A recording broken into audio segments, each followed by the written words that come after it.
Hey guys, this is Mr. Simonini here. Today is about reviewing what we did the first 3 days this week on top of a topic we covered the last week of school. I recommend looking back at videos if you need a recap of how to graph in standard form or slash and how to change from vertex form to standard form. In this video, I want to review how we can go from standard form to vertex form. Again, this is a review of what we did on the Thursday before our break. I think it was a Thursday.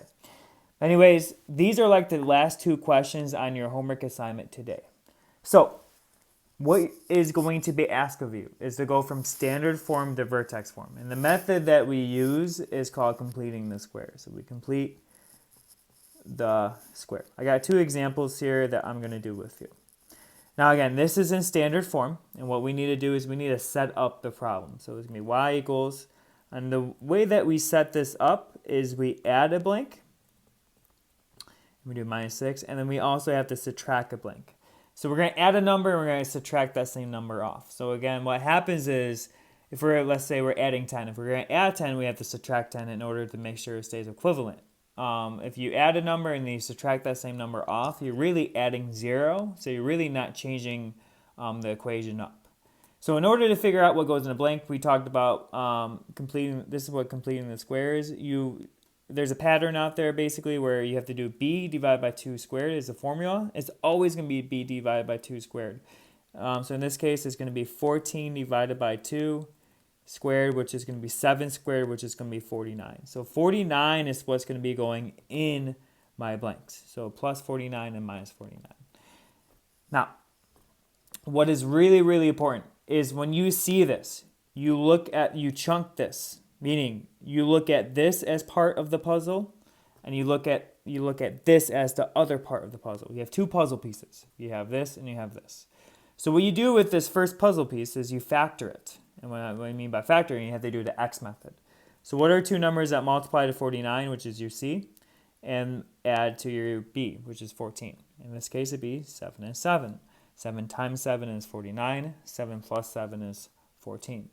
So what I have here is I have y equals, that puzzle piece is going to be x plus 7 squared, because that's really x plus 7 times x plus 7.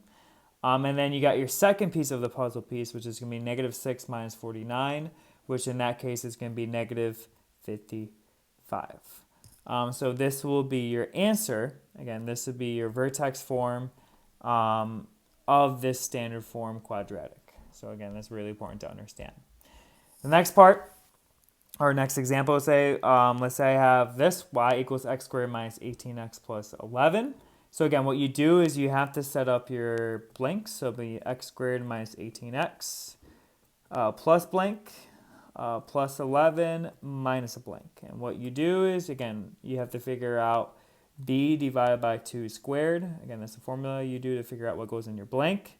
In this case, it'll be negative 18 divided by 2 squared, which is going to be negative 9 squared. Be careful, it's not negative, it's positive. It'd be positive 81. So 81 goes here.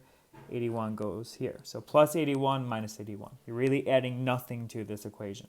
But what you're doing is you can make this a perfect square trinomial, because when you factor it,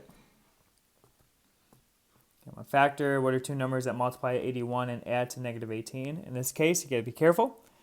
Remember, a negative times a negative is a positive, and a negative plus a negative is a negative. So negative 9 times negative 9 is going to be 81.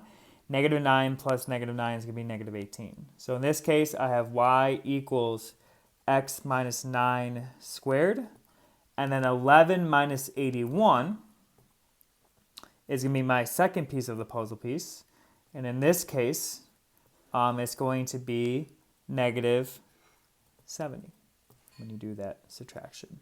So there's your answer. There's your vertex form. Again, standard form, the vertex form. That's a reminder of how we do that. And again, that process is called completing the square.